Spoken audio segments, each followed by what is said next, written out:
Boa noite, irmãos. Paz do Senhor, mais uma vez. Que é sempre assim, eu chego, tá com esse notebook, tem que botar senha, tem que ser mó senha mirabolante. Se algum dos irmãos quiser me abençoar com o tablet, eu agradeço, porque o tablet é muito mais fácil. Você pega assim, né? É moda, né? Os pastores hoje ficam tudo assim. Não, falando assim, né? Uma coisa, né? Hoje a gente vai dar continuidade ao nosso estudo em Mateus. E o texto de hoje é um texto bem tranquilo, é um texto bem facinho, algo que não é muito polêmico e nem dá divergência. Abram, por favor, em Mateus, no capítulo 19. Mateus, capítulo 19. A gente vai ler do versículo 1 até o versículo 12. É um tema a respeito do divórcio, né? Um assunto que é muito debatido, existem muitas posições a respeito disso, né?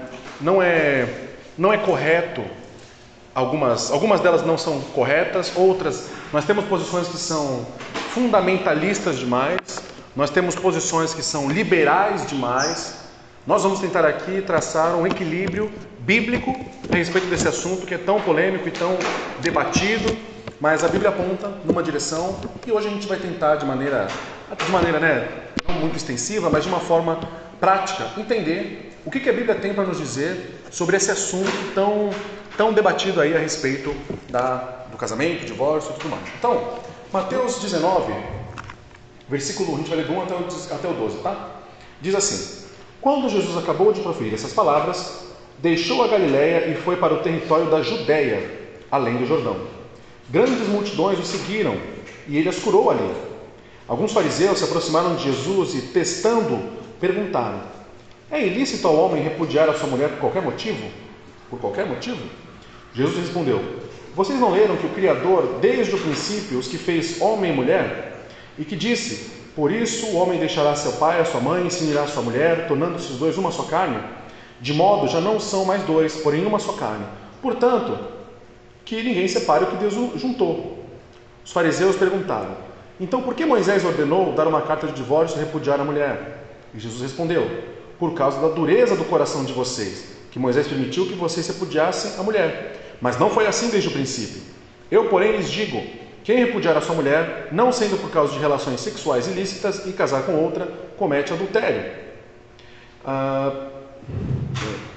Os discípulos de Jesus disseram: se essa é a situação do homem em relação à sua mulher, não convém casar. Jesus, porém, lhes respondeu: Nem todos estão aptos para aceitar esse ensinamento, mas apenas aqueles a quem isso é dado. Porque há eunucos de nascença, há outros a quem os homens fizeram tais, e há outros que se fizeram eunucos por causa do reino dos céus. Quem é apto para aceitar isso, que aceite. Vamos orar mais uma vez, para que o Espírito Santo nos ilumine, para que nós consigamos entender essa passagem. Deus Pai, muito obrigado, Senhor. Obrigado por tudo que o Senhor fez por nós até agora. Obrigado pelo privilégio de termos a Tua palavra aqui, para que nós possamos consultá-la de maneira livre, de maneira aberta, sem medo de sermos retalhados, sem medo de perseguições. Te agradecemos por isso, Pai. Que através desse texto nós consigamos tomar decisões mais acertadas para nossas vidas. Que o fundamento pelo qual as nossas famílias sejam construídas sejam a Tua verdade, a Tua palavra. Para que cada vez mais o Senhor possa caminhar conosco e nós caminhamos com o Senhor. Te agradeço, Pai, que o Teu Espírito Santo nos ilumine para entendermos essa passagem. Em nome de Jesus. Amém. Então, obrigado. Essa água verde. Vou pegar uma por enquanto, porque às vezes eu nem tomo uma. Vou tomar só para não... Hoje vai render. Bom, versículos 1 e 2... Jesus ele proferiu as palavras dele, ele estava no capítulo 18, Jesus falou uma série de questões ali, deixou a Galiléia e foi para o território da Judéia, além do Jordão. Então ele estava saindo de um lugar, indo para outro. No versículo 2, grandes multidões o seguiram e ele as curou ali. Então, parecem versículos simples, né? Mas eles mostram que o ministério de Jesus estava avançando. Jesus não estava apenas ensinando de maneira abstrata, mas de fato fazendo com que aquelas pessoas fossem transformadas pela sua pregação. E isso, naturalmente, causava inveja nos fariseus. Os fariseus, eles eram muito legalistas. O que isso quer dizer? eles ensinavam a lei de uma forma muito rígida, de tal forma que o povo, os simples, as pessoas simples ali da Judéia, da Galileia, da Palestina como um todo, não entendiam muitas vezes o que eles falavam, né? E Jesus, se comunicando na linguagem do povo, fez com que muitos deles entendessem a realidade do reino, e com isso muitas pessoas o seguiram e muitas pessoas foram curadas por isso. Mas os fariseus, eles com frequência aparecem nesse evangelho aí, colocando Jesus à prova, ou tentando se opor a ele de alguma forma. E a gente vê isso no versículo 3. Alguns fariseus se aproximaram de Jesus e, testando, perguntaram: é lícito repudiar o homem a essa mulher ou por qualquer motivo? Essa pergunta, ela é feita provavelmente para fazer com que Jesus caia em contradição, meio que uma armadilha. Por quê? Os judeus, eles tinham uma forma de pensar. Moisés estabeleceu uma regra no Antigo Testamento. Então os judeus perguntaram isso para saber se Jesus se ele ia contradizer algo que Moisés disse, porque isso seria muito, muito grave, isso podia ser usado contra ele como uma acusação. Uma outra possibilidade dos judeus terem perguntado isso a Jesus é porque, se os irmãos lembram, já faz alguns capítulos, bastante capítulos antes, João Batista foi assassinado por Herodes. Por quê? Porque ele falou que o casamento de Herodes estava errado, ele não podia ter casado com aquela moça. Então os fariseus provavelmente também perguntaram para Jesus isso, para ver o que ele ia falar. Se de repente ele ia também falar mal da família de Herodes, e aí eles iam, ó Herodes, está aí, também está falando mal de você, mata ele também. Então a pergunta, ela já é feita numa ideia de fazer Jesus cair em contradição. Eles só esqueceram, ou talvez não admitiram isso, que ele é o Criador dos céus e da terra, e ele já não teria problema em responder essa pergunta. E mesmo que ele respondesse algo que contradissesse Moisés e tudo mais, ele teria autoridade para isso, porque ele é Jesus, né? Então, ele está acima de Moisés nesse sentido, né? Então, outra questão importante também, quando ele pergunta essa questão, né? É lícito ao homem repudiar a sua mulher por qualquer motivo? Na minha leitura eu dei uma ênfase nesse qualquer motivo, justamente porque os judeus, eles tinham duas principais formas de interpretar a questão do divórcio. Um lado, que foi liderado por um homem chamado Shammai, e os seguidores dele acreditavam que o divórcio, ele podia... Melhor, abre para mim Deuteronômio 24, por favor. Deuteronômio 24, 1. A grande divergência a respeito desses grupos judeus era em relação a esse versículo de Deuteronômio, que diz: se um homem tomar uma mulher e se casar com ela, e ela não for agradável aos seus olhos, por ter lhe achado coisa indecente nela, e se ele escrever uma carta de divórcio, entregar a mulher e mandar embora, ele vai falar, né? A grande questão da interpretação dessas duas escolas de judeus era essa palavrinha aí, coisa indecente, que no hebraico é rabá, radar, não sei, alguma coisa assim. Mas é uma palavra que não tem um significado muito claro, porque coisa indecente, muitos traduziam como adultério, outros diziam que se o homem estava passeando com a sua mulher na rua e de repente ela olhasse para outro homem, era indecente, então ele podia dar a ela razão para se divorciar. Então havia uma divergência muito grave em relação ao que englobava essa questão de coisa indecente. Havia uma divergência muito clara em relação a isso. E as duas principais escolas de interpretação bíblica eram as seguintes. Shammai e seus seguidores acreditavam que essa expressão se referia à indecência de qualquer forma, não necessariamente adultério, mas geralmente indecências de cunho sexual. O que acontecia muito no Antigo Testamento, que dava essa carta de divórcio, era, por exemplo, vou falar aqui entendendo que, tirando perto do Sr. David, né, a maioria aqui é casado e tudo mais, mas é bom também para vocês, né? Um dia vocês vão ser casados também, então é bom vocês já terem isso na mente, vocês são meninos muito, muito bem educados e com a cabeça no lugar, graças a Deus. Mas um dos motivos pelos quais ele fala isso também é porque às vezes, naquela época, né, hoje ainda a gente espera que isso aconteça, mas o mundo, né, mudou e tudo mais, mas os casamentos eram entre dois jovens, preferencialmente, né, virgens, os dois. De repente, quando eles se casam, o marido descobre que a moça não era virgem, ela casou não virgem, por exemplo. Na mentalidade judaica antiga, isso era uma indecência, porque ela mentiu a respeito disso. Então ele podia se divorciar dela, dentro dessa escola de interpretação, de que coisa indecente era motivo para fazer isso. Tudo bem, é uma forma como eles enxergaram. Lembrando que eu não estou dizendo se é certo ou errado, estou dizendo o que eles acreditavam. Depois Jesus vai dar uma resposta que não vai se encaixar em nenhuma dessas, mas estou dizendo com o que eles esperavam que Jesus respondesse. Essa é uma alternativa, de que essa palavra, coisa indecente, representa qualquer coisa indecente, mas somente de cunho sexual. A outra escola é a escola de Hillel. Esse homem chamado Hillel e seus seguidores, eles entendiam que essa questão de coisa indecente, ela estende o sentido dela para várias ofensas, reais ou imaginárias, incluindo até a refeição feita de maneira imprópria. Ou seja, Hillel acreditava, se eu estou casado com uma moça, ou a moça está casada com um rapaz, e ela cozinha de uma forma que não lhe agrade, isso é indecente, eu não vou ficar. Hillel interpretava dessa forma. Então, você vê uma escola completamente fechada, no sentido de que só existe uma condição para que aconteça, e uma outra escola que permitia qualquer coisa. Não havia restrição.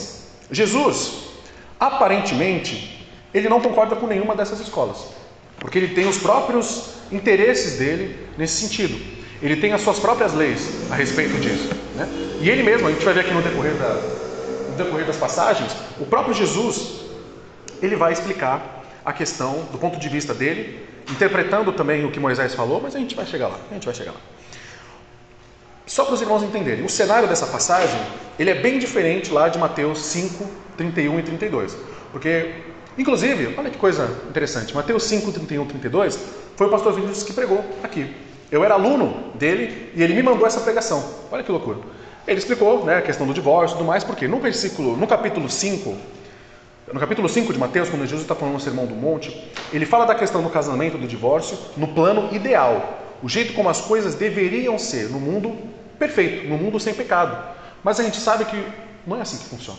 Então, nessa segunda parte, nessa continuação de Mateus 19, Jesus está pegando aquilo que ele falou a respeito do mundo ideal, mas aplicando para uma realidade. É isso que a gente precisa fazer.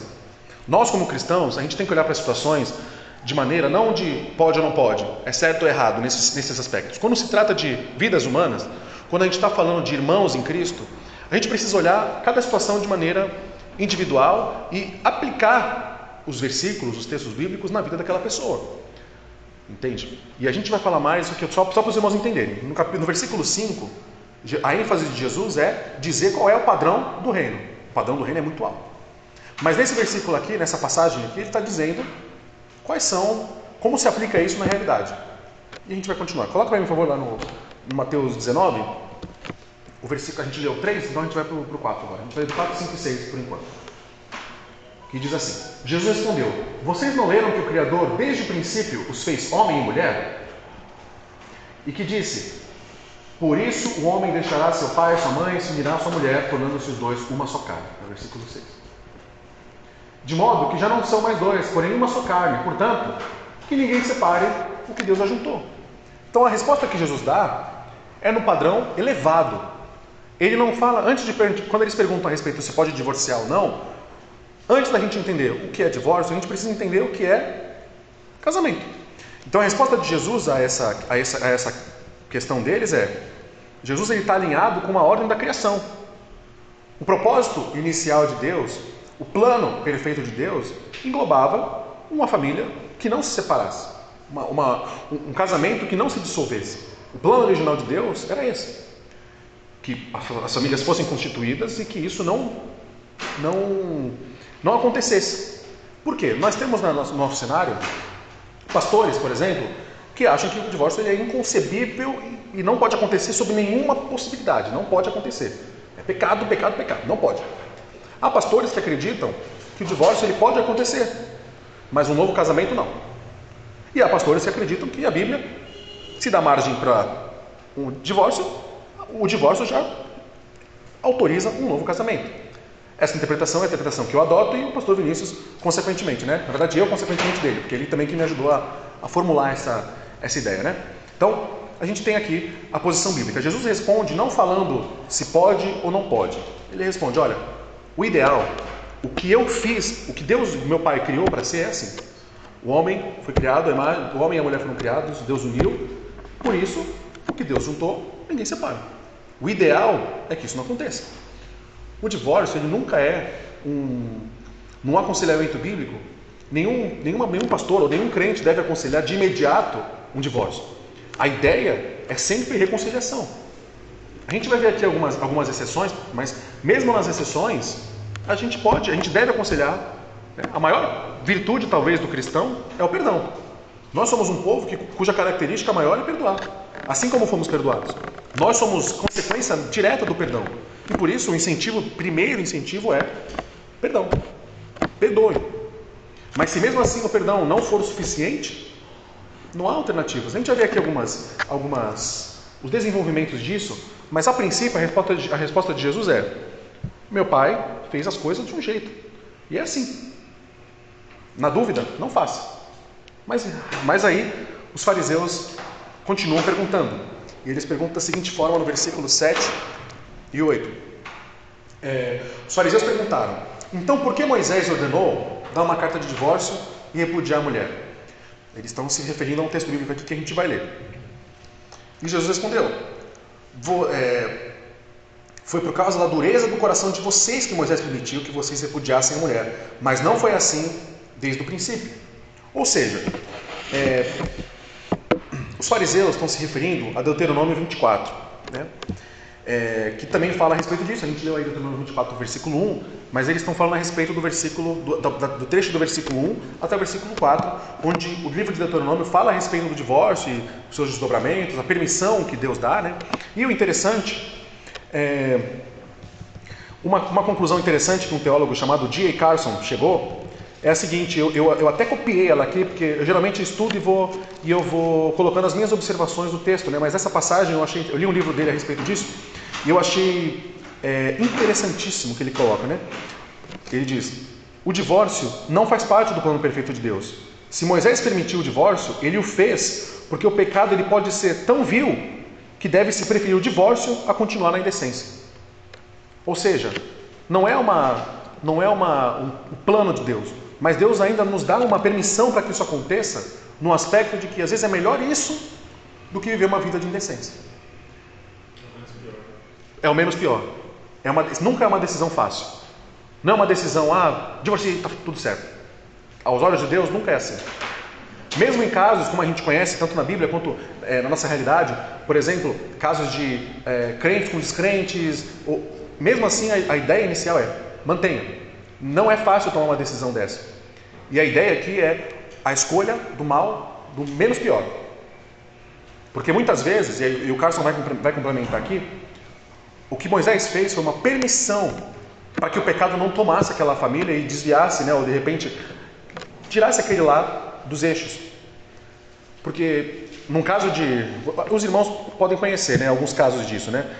Às vezes a pessoa estão casados, o homem ou a mulher estão ali adulterando, o marido, o cônjuge ou a esposa perdoa: não, tudo bem, eu sou crente, eu vou perdoar você, eu acho que é o certo, eu tenho que fazer isso, eu tenho que perdoar. Ok. O cônjuge faz de novo. Não, está perdoado. Isso é uma indecência. É vergonhoso, não só para o cônjuge que está sendo traído, mas é vergonhoso para o próprio corpo da igreja. Para os próprios membros, irmãos que de repente podem até saber. E tem uma pessoa que está aqui na igreja, se diz cristão, se diz arrependido, mas fica fazendo isso o tempo todo. Em alguns aspectos, o mais sensato é que se essa pessoa que for traída, ela quiser se divorciar, ela tem o pleno direito disso, porque a Bíblia mostra nesse texto e em outros, ela tem essa prerrogativa. O aconselhável é, se você conseguir perdoar essa pessoa várias e várias vezes, maravilhoso. Você tem uma maturidade espiritual fora de sério. E isso é até louvável nesse sentido. Se você conseguir estar dessa forma, se você conseguir, com o seu amor, com o seu perdão, cobrir essa vergonha, cobrir essa indecência no aspecto de que você está disposto: não, tudo bem, está fazendo isso comigo, mas eu não vou terminar, não vou desistir porque é isso que Deus quer. Ótimo, esse é o certo, na verdade, esse é o ideal. Mas a gente sabe que o pecado sempre corrompe tudo, sempre estraga tudo. Tem casos disso, de pessoas que mesmo assim continuam e Deus, na sua poderosa mão, com o seu poder, com a sua majestade, fez aquilo continuar dando certo, transformou as pessoas. Tanto aquele que foi ofendido quanto o ofensor foram transformados e aquilo ficou para trás realmente. O Evangelho tem esse poder. Então a gente também precisa olhar individualmente cada aspecto, cada situação. Lembrando que o divórcio nunca é a recomendação inicial. Nunca. Nunca é o primeiro conselho. Separa. Não dá mais. Não. A ideia do cristão sempre é a conciliação. Em alguns aspectos, a conciliação ela é impossível aos nossos olhos, mas Deus pode executar um milagre. Ou às vezes Deus não o faz, porque precisa que cada lado se separe mesmo, né? A gente vai falar mais um pouco disso aqui. Outra coisa que o Carson também coloca, que eu acho muito importante também a gente ressaltar, é que isso não quer dizer que a pessoa que divorcia do seu cônjuge, de acordo com o que Moisés disse, está realmente cometendo pecado ao fazer isso. Mas esse divórcio pode ser uma comprovação de que já houve pecado no casamento. O que isso quer dizer? O divórcio nem sempre é pecaminoso, mas ele sempre é consequência de algum pecado. Sempre. Sempre é. Se uma moça, um homem, está casado com uma esposa, uma pessoa que o traiu, e ele opta por se divorciar dela, esse que se divorciou, ele não está pecando. Mas o divórcio dele foi causado por um pecado. Essa é a natureza disso. É isso que a gente tem que sempre pensar. Nem todo divórcio é pecaminoso em si, o ato de divorciar-se. Mas ele sempre é consequência de um pecado. Sempre. Seja da dureza do seu coração, seja do adultério, seja do abandono. Pode comentar ou deixar quieto? Maravilha. Por exemplo, a minha digníssima Elisandrinha, a situação dela foi muito assim, eu consigo enquadrar completamente aqui, né? O pastor Vinícius também me ajudou nisso, né? A gente vai, eu vou chegar aqui, né? Mas a gente tem algumas questões. Eu vou ler aqui também outra coisa, depois eu falo disso. Portanto, qualquer percepção sobre divórcio e novo casamento que entende o problema só em termos do que pode ou não pode ser feito, já negligenciou o fato básico. Não se deve pensar no divórcio como uma ordem de Deus, mas como uma opção moralmente neutra, com uma evidência de pecado, de dureza no coração. Então o divórcio ele nunca vai ser agradável aos olhos de Deus, mas nem sempre vai ser desagradável aos olhos de Deus. É neutro. É uma decisão que pode evitar um mal maior. Deus nunca vai olhar com olhos felizes com isso. Deus vai se entristecer, obviamente. Mas é uma opção moralmente, do ponto de vista moral, é neutra. Nunca vai ser positivo. Ou é positiva, ou é negativa, ou é neutro. Sempre. Todo divórcio, na maioria das vezes, sempre causa um impacto nas vidas das pessoas que passaram por isso. Sempre. Meus pais se divorciaram, né? Acabaram voltando depois. Então a minha história talvez não fique tão emocionante assim, porque eles voltaram, né? Foram 4 anos separados, mas para mim que era criança pareceu 20. Estava acostumado com meus pais ali o tempo todo juntos, né? De repente, meu pai não está aqui, né? Mas ele voltou para casa. Meio arrastado, mas ele voltou. Enfim, muita coisa. E nunca é simples. Sempre é traumatizante. Sempre deixa marcas que só Jesus pode curar, sofrimentos e dores que só o Espírito Santo pode trazer o consolo, o conforto e o entendimento real a respeito da nossa condição. Não é uma decisão fácil para ninguém. Meus pais não eram crentes, não eram cristãos, e mesmo para eles que não eram cristãos, foi difícil. Imagina você crente, servo de Deus, sabendo que eventualmente você pode ter que tomar essa decisão. É muito duro isso. Por isso que Jesus alerta. Vai falar depois, né? Que a gente vai chegar nessa parte, mas aí os fariseus vão falar: poxa, isso é tão complicado assim, é melhor nem casar então, né? E aí Jesus vai explicar um pouco disso também, né?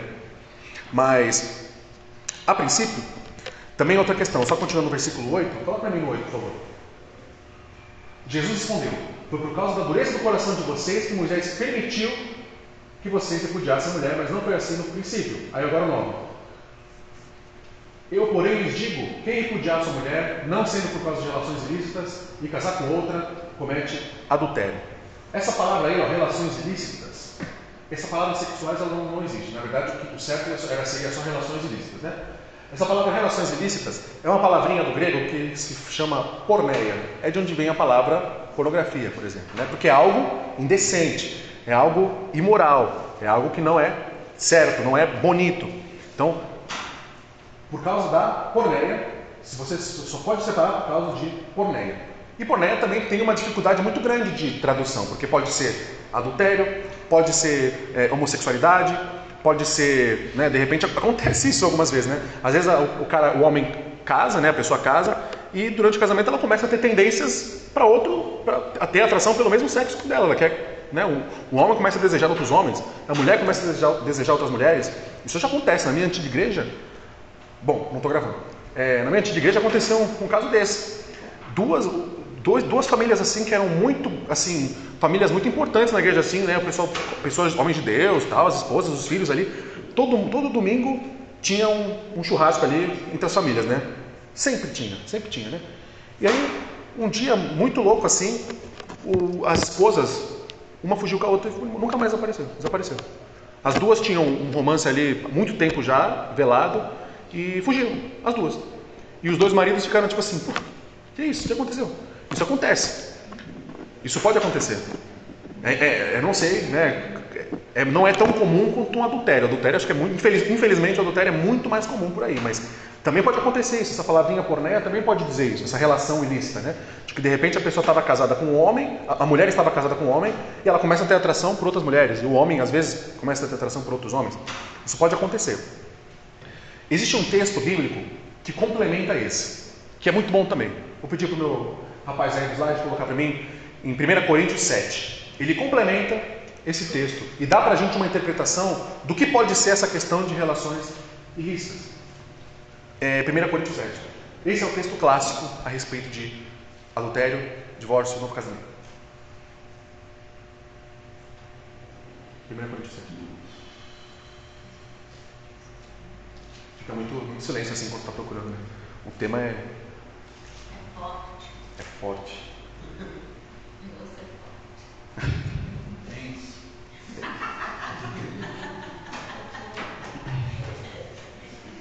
Primeira Coríntios 7. Eu vou ler. Foi lá? Deixa eu ver.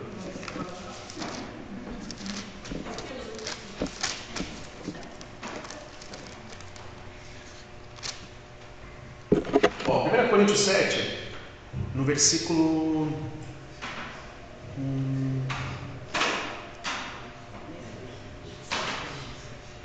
Deixa eu ver aqui. O versículo 12. 7 e 12. 1 Coríntios 7, 12. Aos outros digo eu, não o Senhor. Lembrando que quando Paulo diz eu, não o Senhor, ele não está dizendo que é a opinião dele. Porque tem muita gente que vai falar, mas esse texto não é inspirado por Deus, porque Paulo não está dizendo que é o Senhor, está dizendo que é ele que diz. Mas Paulo estava falando inspirado por Deus. Então, o que Paulo está dizendo aqui e o que Jesus está falando lá em Mateus tem o mesmo peso de doutrina.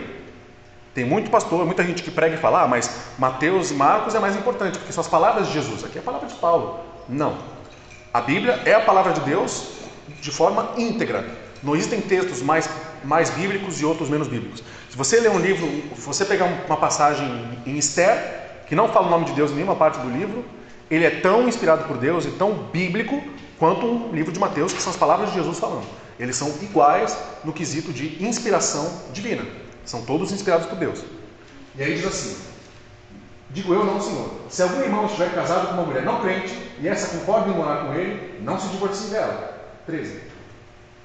E se uma mulher estiver casada com um homem não crente, e esse concorda em viver com ela, que ela não se divorcie do marido.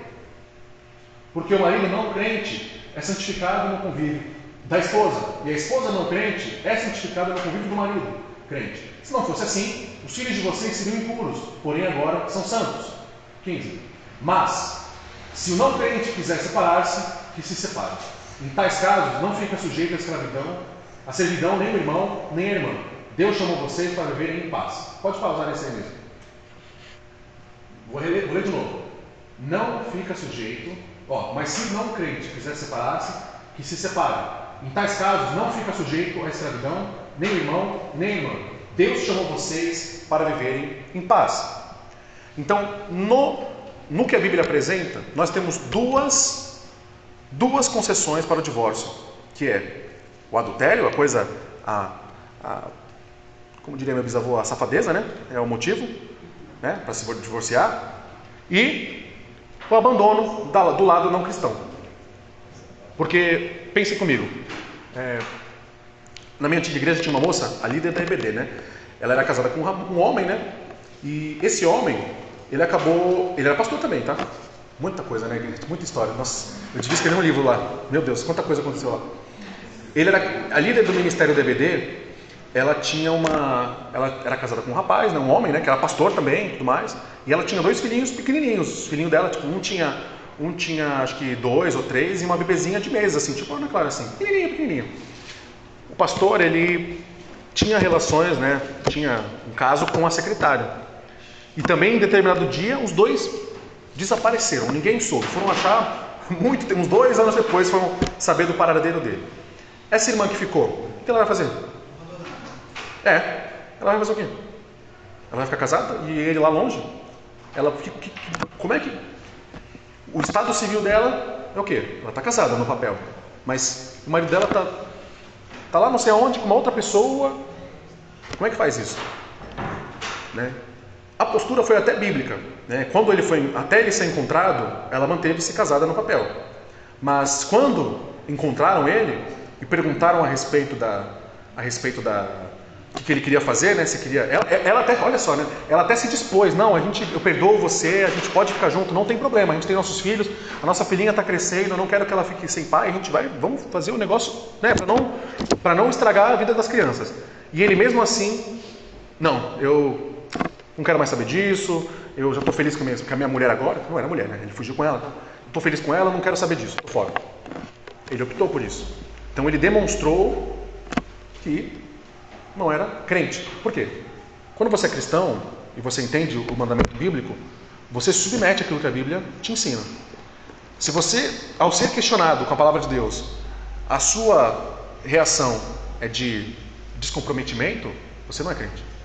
Logo, o caso dessa irmã se enquadra nessa parte aí do abandono da parte não cristã. Porque um homem cristão não faria isso. E se fizesse, se arrependeria, sendo cristão. Mas ele fez, não se arrependeu. Então, ela estava completamente respaldada por esse texto. Foi uma decisão difícil, naturalmente, porque ninguém quer fazer isso, ninguém quer decidir isso assim, de forma arbitrária. Mas essa decisão precisou ser tomada, para evitar um mal maior. Porque o homem não queria. Ela ia fazer o quê? Ele não queria. Mesmo depois dos 2 anos que ele foi encontrado, ainda assim ele não queria continuar casado. Ele já estava feliz, né, com a outra moça. Ele não queria saber mais dela. Então, ela ia fazer o quê? Ela foi enjeitada, né? Exatamente. O que ela ia fazer? Ela ia ficar casada no papel, eternamente, enquanto o outro estava por aí. Entende? São situações muito delicadas. Por isso que, quando o Carson, esse teólogo, diz que a gente não pode ver o divórcio nesse negócio de pode, não pode, porque o pode, não pode, ele acaba mais prejudicando do que ajudando. A ideia é que cada caso seja visto, observado e as decisões sejam tomadas a partir de cada caso individualmente. Nós temos sim uma normativa bíblica, que é o padrão, que a gente tem que seguir, mas a gente sabe que na nossa vida muita coisa pode acontecer. A nossa vida pode não seguir um padrão direto assim, tudo certinho, não, tudo bem. Não aconteceu nada, minha esposa não me traiu, eu também não traí ela, eu também não quero fugir, eu não vou me desviar e fugir. Você pode achar que não, mas em um momento você consegue saber o que pode acontecer? Você não sabe. Então nem todos vivem uma vida, uma linha reta com tudo certo e tudo bem até o final. Algumas pessoas, talvez a maioria das pessoas, tem esses momentos de erros, de falhas, né? E por isso a gente não pode lidar com esse assunto em absolutos. Não, sim, pode, não pode. A gente tem que lidar com as pessoas, com as vidas, para que essas pessoas elas sejam tratadas da maneira correta, para que o texto bíblico seja aplicado da forma correta na vida daquela pessoa, para evitar que ela sofra, porque Deus chamou você para viver em paz, para que ela não perca essa paz, e para que ela possa ser restituída ao corpo de Cristo, reafirmando o compromisso maior dela, que é com Deus. Essa é a prioridade desse texto, essa é a preocupação que Jesus está apresentando. Então, quando os fariseus vêm falar com Jesus, mas é por qualquer coisa ou é só no caso de uma coisa, de adultério? Não sei. Jesus fala, esquece. Pensa no que tem que ser, trabalha para sempre perdoar, para sempre tentar não terminar. E se for fazer isso, saiba que não é uma decisão fácil. Não é uma decisão que vai agradar a Deus. Mas ela pode evitar, pode fazer com que você volte a viver em paz. Saindo disso, muitas perguntas podem surgir. Mas Lucas, e se entra um casal aqui que... Também na minha igreja tinha. Na antiga igreja tinha. E se tem um casal aqui que se divorciou porque eles não se bicavam? Não se bicavam, não dá certo. O convívio não tem como. Eles vivem o tempo todo em pé de guerra, mas eles estão juntos, estão casados, eles querem separar. O divórcio pode acontecer nesse sentido? Dentro do que a Bíblia apresenta, eu entendo que não, porque não é uma prerrogativa bíblica para um divórcio. A ideia é que esse casal seja aconselhado, seja acompanhado, para que eles se entendam e entendam acima de tudo que aquele compromisso selado ali no altar, seja no altar, seja no cartório, não é isso que faz a diferença. Aquele compromisso que foi selado, ele foi selado diante de homens, né? Mas também diante de Deus. Então, não é qualquer coisa que faz com que essa aliança se quebre. É uma decisão difícil, eu estou reforçando isso, porque quando eu chego e falo que eu acredito que a Bíblia dá margem para divórcio segundo o casamento, o que a maioria das pessoas pensa é que o Lucas quer liberar tudo, pode acontecer tudo, pode vir, não é isso. Mas a gente tem que ser justo e coerente com o que a Bíblia ensina. Eu não posso dizer que não deve acontecer sob nenhuma hipótese, porque a Bíblia não, pelo menos para mim, a Bíblia não demonstra isso. Existem casos específicos onde isso pode acontecer para evitar que os irmãos se percam, para que a paz seja crescente na vida dos irmãos. Então essa é uma preocupação verdadeira. A gente lida com isso de maneira clara, né? Por exemplo, agora eu vou falar. A Lisandrinha, minha senhora ali, ela passou por uma situação, ela passou por isso. Ela viveu essa situação, né? Num caso em que eu também configuro como um abandono, que seria o caso da agressão física. É um abandono, porque você está convivendo com a pessoa e você prometeu ali que você ia amar, que você ia cuidar, que você ia proteger, que você ia fazer tudo, e você está maltratando a pessoa que você jurou proteger, mas você não pode protegê-la de si mesmo, né? É contraditório isso, é muito contraditório. E a postura do pastor dela, talvez vai estar aqui na quarta-feira, né? Vai saber, a postura do pastor dela, o antigo ex-pastor, né? Que agora é o pastor Vinícius. A postura do pastor dela foi muito coerente até certo ponto, mas eu não vou chegar na parte ruim. Por quê? Ele chamou, vem a Elisandra, vem o rapaz que não pode ser citado, vem vocês aí. Vem a família de um, vem a família do outro, vamos conversar. O pastor até que falou, irmão, tá louco? Para de fazer isso, não faça isso. Ela é sua esposa, falou, fez mal. Tudo isso que eu estou falando aqui, provavelmente ele deve ter ouvido. Falou. Não, pastor, fechou. Não vou fazer mais. Chegou em casa, por que tu foi falar pro pastor? Pá, né? Por que foi falar? De novo, mais uma vez. E isso, o pai dela fica até bravo de falar disso, porque ele falou, isso foi uma palhaçada, aconteceu umas 10 vezes isso. Falava com o pastor, ele falava que ia parar, voltar. Falava com o pastor, e o pastor foi deixando rolar. Até que chegou num ponto que a Lisandrinha ficou numa situação aí de cárcere privado, trancaram ela numa casa lá e deixaram sem chave. Graças a Deus, ela conseguiu escapar e foi correndo para a casa dos pais dela, que era ali meio perto, né? E aí... Meia hora de distância, eu fui correndo em 10 minutos. Então, é que do jeito que falou, pareceu que foi. Mas enfim, ela saiu correndo, foi para a casa dos pais e ali ela optou por se divorciar, porque já estava grávida do Pedro. Inclusive até algumas agressões foram feitas no intuito de que o Pedro não viesse, né, não nascesse e tal. Então, era uma situação grave. E aí o pastor até questionou... Ai meu Deus, eu vou falar, ele vai estar aqui na quarta-feira, vocês não tratem ele mal, tá? Aconteceu no passado. Por favor, não estraguem meu momento, que senão, não vou falar quem é. O que aconteceu? Aí o pastor dela, como o Robson, que é o pai da Elisandra, acolheu ela em casa de volta. O pai dela era diácono, era líder dos diáconos lá, ele era quase era o segundo em comando ali do pastor, o braço direito do pastor. Ele ia ser o pastor quando aquele pastor saísse. Quase falei o nome. Quando o pastor saísse, ele ia ser o pastor. Então, o que o pastor falou para o Robson? Robson, a sua filha está casada e você aceitou ela de volta em casa. A partir de hoje, a partir do domingo que vem, banco. Você está destituído de todas as suas funções. Ela está casada. O marido dela é que manda nela. Você está se metendo na vida do casal. Sua filha, você fica no banco. Não tem mais cargo nenhum, está fora. Não quero mais você. Assim, tirou ele de todos os seus títulos e tal. E a resposta do Robson foi: eu prefiro ter uma filha divorciada do que ter uma filha morta. E foi isso que ele fez. E aí, graças a Deus, eles saíram daquela igreja, foram parar na igreja Batista do Marapé, onde a Elisandra encontrou um rapaz incrível, maravilhoso, crente. Terminou comercial. Graças a Deus. E pode parecer loucura dizer isso, mas com todo respeito e amor do mundo, graças a Deus que isso tudo aconteceu. porque senão a gente não estaria aqui. Então, por mais que é um dos exemplos daquilo que eu estava trabalhando na EBD e falei um pouco no devocional, de que às vezes mesmo o mal, ele pode produzir. No fim das contas, ele serve para que Deus construa algo de bom. Por que eu disse esse caso dela? Porque o caso dela se encaixa nessa questão do abandono do não crente. Por quê? Uma das características do não crente é a obstinação. O que é obstinação? Ele está convencido que aquilo que ele faz não é pecado. Não é pecado. Eu vou fazer, eu vou seguir. Mesma coisa que acontecia. Dizia ao pastor: não, pastor, eu vou parar de bater, eu vou parar, não vou fazer mais isso. O que acontecia em casa? Batia. Obstinado. Um coração obstinado não foi transformado. Você conhece uma árvore pelos frutos. E um coração obstinado não é um fruto, não foi transformado pelo Espírito. Não é um crente. É um infiltrado na igreja, na verdade, né? Se faz de crente, mas ele não é um crente. Então ele não se configura como um cristão. Logo, partiu dele.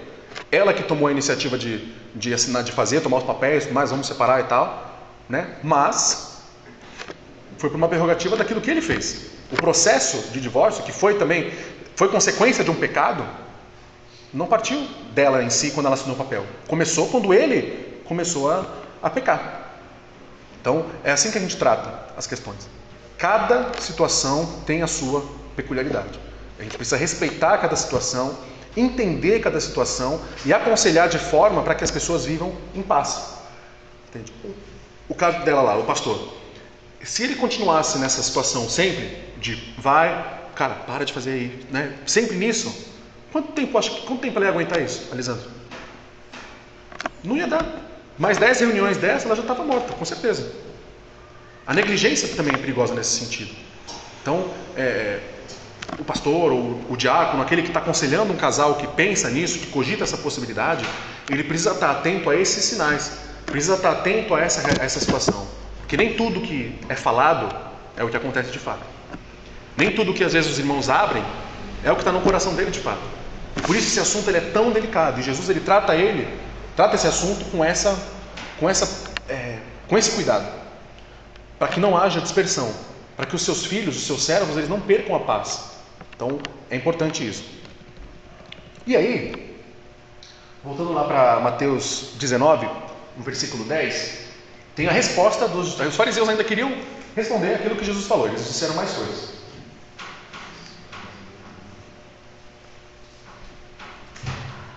E diz assim, os discípulos, na verdade.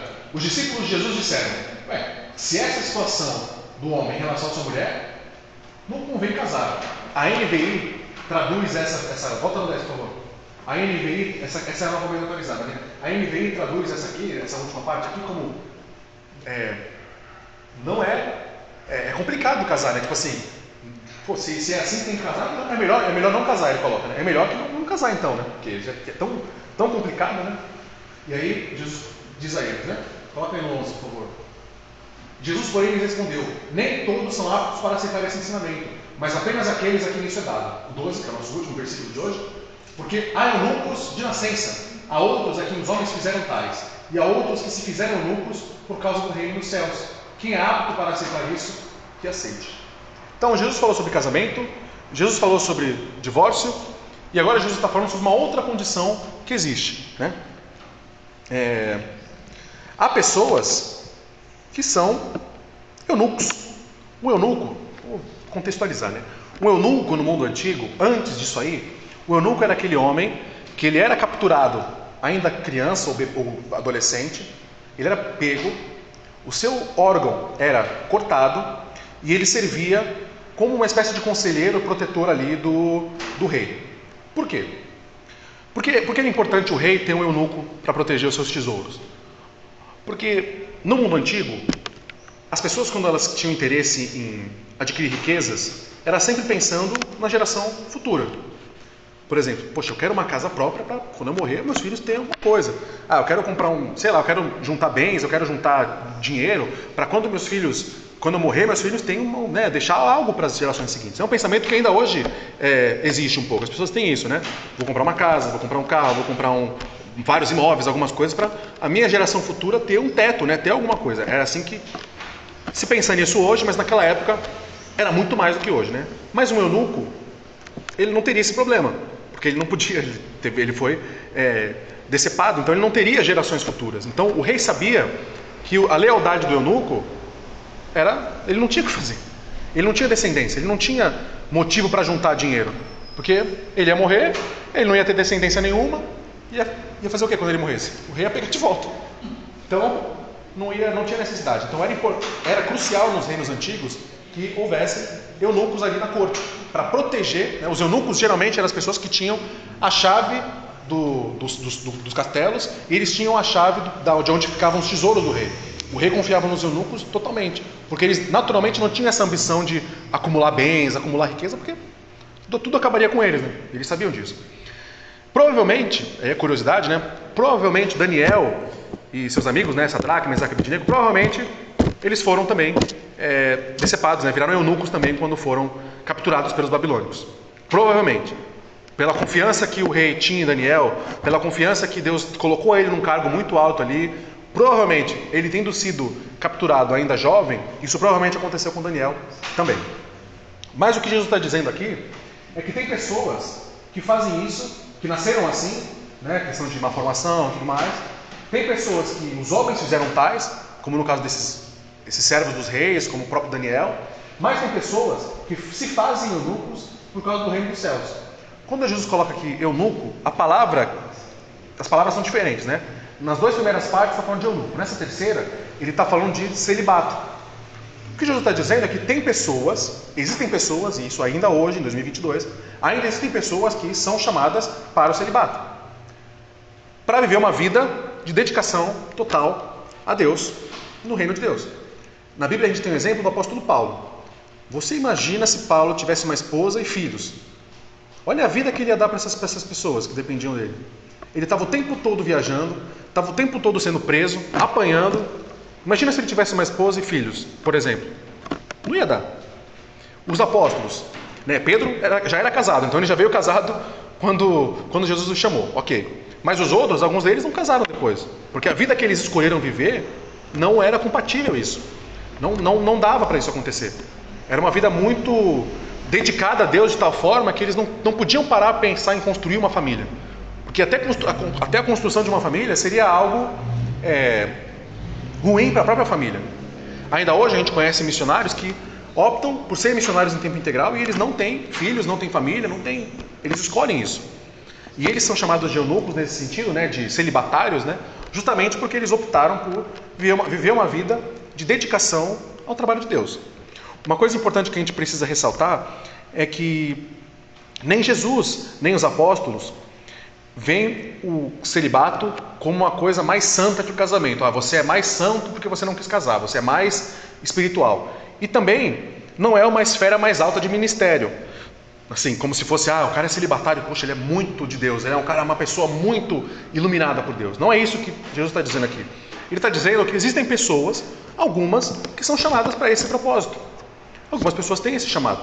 Ela não é mais santa que ninguém, ela não é mais preparada que ninguém, mas é um chamado específico que Deus faz a algumas pessoas, que não é a maioria, algumas pessoas, né? A Igreja Católica é muita contradição, né? A gente fica falando deles toda hora, mas é importante a gente traçar esses paralelos, né? Dentro da nossa forma de ver a Bíblia, né, de ver as coisas de Deus, nós entendemos que nós temos duas ordenanças, que podem ser chamadas de sacramento também, né? Duas ordenanças, que é a ceia e o batismo. A ceia e o batismo. Para os católicos é a Eucaristia, que é a primeira comunhão, o batismo, né, o batizado do bebê ali, o casamento e o celibato. Então é impossível que alguém seja 100% santo para os católicos, porque ou você é celibatário ou você é casado. Não dá para ser os dois. E é também baseado nesse texto e também na vida de Paulo e até do próprio Jesus, que os padres entendem que o homem, o servo de Deus, aquele que se dispõe a ser líder de uma igreja, de uma congregação, ele precisa ser celibatário para poder se dedicar integralmente à igreja. É esse texto que os católicos usam como base para defender a sua doutrina de que o padre, ele precisa ser alguém que não casa, um celibatário. É uma interpretação equivocada, porque Jesus deixa bem claro que há outros, né, alguns, né, ele não especifica aqui, se você quer ser pastor, se você quer ser padre, você tem que ser celibatário. Ele não fala isso, mas tem pessoas que são chamadas a viver dessa forma. Então, concluindo, irmãos, a gente precisa pensar nas relações interpessoais da nossa vida como fruto da vontade de Deus, como fruto de uma autoridade maior que Deus dá e nos ensina a viver. Nós precisamos lidar com as pessoas com amor, entendendo o seu real problema, entendendo o que fez elas tomarem as decisões e agirem de tal forma. Se a gente consegue chegar antes do divórcio acontecer, amém. Vamos tentar fazer que não aconteça, vamos tentar fazer com que essas pessoas se reconciliem. Se a igreja quando a igreja chegou para ajudar aquele casal, o divórcio já foi realizado, amém também. Se quiser, né, a gente não pode excluir as pessoas, amém, continua, vem. Deus quer que a gente viva em paz. A ideia é que a gente permaneça. Coloca no versículo, em 1 Coríntios 7, o versículo que a gente estava lá, acho que era o 12. 1 Coríntios 7, 12. Que vai continuar isso, né? 13, 14, 15, agora o 16. Não, volta no 15 mesmo. Ó. Aqui está dizendo, né? Não fica sujeito a servidão, nem irmão, nem irmã. Deus chamou vocês para viverem em paz. Essa passagem, a gente já leu, já falou disso bastante, mas a ideia é que, do jeito como você chegou, permaneça. Há uma situação de que se você está casado com a pessoa, fique. Se você acha que o celibato é a opção para você, faça isso. Se você já se divorciou, mas você está casado com uma outra pessoa e o que eu faço? Eu estou em pecado, eu estou condenado para sempre. Venha e participe da igreja, participe desse ambiente. O passado foi. O que conta é o que é hoje e o que vai para frente. A ideia desse texto, eu gosto de dizer que esse texto é um texto que divide opiniões, mas ele quer unir famílias. Ele quer fazer com que as famílias sejam preservadas. Essa é a ideia do texto. Você viveu uma situação de divórcio, você é divorciado, mesmo que por um motivo que a Bíblia não autorizou, mas você se divorciou há tanto tempo atrás e agora você está aqui num novo casamento, numa nova situação, você está em pecado, fique em paz. Não tem como ter a resposta disso. Não foi um divórcio que Deus se alegrou, não foi um divórcio autorizado expressamente pela Bíblia. Mas agora você está aqui. E agora Deus te deu uma oportunidade de você escrever uma nova história. Uma história melhor do que aquela que você deixou para trás. Então, a intenção desse texto também é fazer isso, que você tenha esperança. Se puder evitar, evite. Mas se você já fez lá no passado e você se vê agora nessa situação, caramba, meu Deus, o Lucas falou que o divórcio só pode em caso de... Mas eu me divorciei por um motivo tão nada a ver. Passou. O que conta é agora. Venha agora. Participe do corpo de Cristo. Preocupe-se em fazer com que a sua família, seja a sua antiga ou nova família, né? Essa sua família que você apresentou aqui diante de Deus, se preocupe que essa família faça parte do plano de Deus, que agora você teve uma oportunidade, uma bênção, um privilégio de poder escrever a sua história num caminho que glorifica a Deus, e é isso que a gente tem que pensar. O casamento, ele é uma dádiva dada por Deus, foi feita para ser eterna, foi feita para durar para sempre, mas o pecado endurece o coração do homem. Da mesma forma que Deus, quando criou os seus filhos, né, criou a nós, Ele deixou claro, você não pode matar, você não pode roubar, você não pode cometer tais crimes, tais coisas. Mas as pessoas cometem, né, a morte existe, né, os irmãos matam outros, pessoas matam outras, e Deus ainda assim estende o perdão. Da mesma forma, é uma situação como essa. É grave, não é uma decisão fácil, mas ela ainda assim pode fazer com que você recomece sua vida e que mesmo aquilo que começou quebrado pode ser consertado por Deus. Somente por Ele, não pela nossa força. Amém? Amém. Vamos orar mais uma vez para a gente finalizar nosso culto. Senhor Deus, amado Pai, te damos graça, Senhor, por quem o Senhor é. Te damos graça porque em meio a tantas situações em nossas vidas, tantas dúvidas, tantas questões, o Senhor, Ele nos agracia com a Sua palavra, com a comunhão dos irmãos, com as verdades da Tua palavra, com aquilo que o Senhor nos ensina diariamente através da Sua palavra. Obrigado, Senhor. Obrigado por esse texto que nós lemos hoje. Obrigado por o Senhor estar sempre preocupado com as famílias, estar preocupado com a paz de cada irmão, estar preocupado com os corações de cada um dos irmãos. Que nós tenhamos em nosso coração, Pai, essa mesma intenção uns com os outros, de amar, de agir de forma a não prejudicar as famílias, de forma a não fazer com que o mal ou o pecado domine as famílias, mas que a tua graça seja abundante em cada um dos lares aqui representados. Que o Senhor esteja conosco, Pai. Muito obrigado por esse culto. Entregamos nossas vidas nas suas mãos. Entregamos a nossa semana. Entregamos o nosso dia que ainda não terminou, a nossa noite de sono. Que o Senhor cuide de nós. Que o Senhor nos leve em segurança aos nossos lares. Que o Senhor nos proteja e proteja aqueles que nós amamos também. Te agradeço, em nome de Jesus. Amém.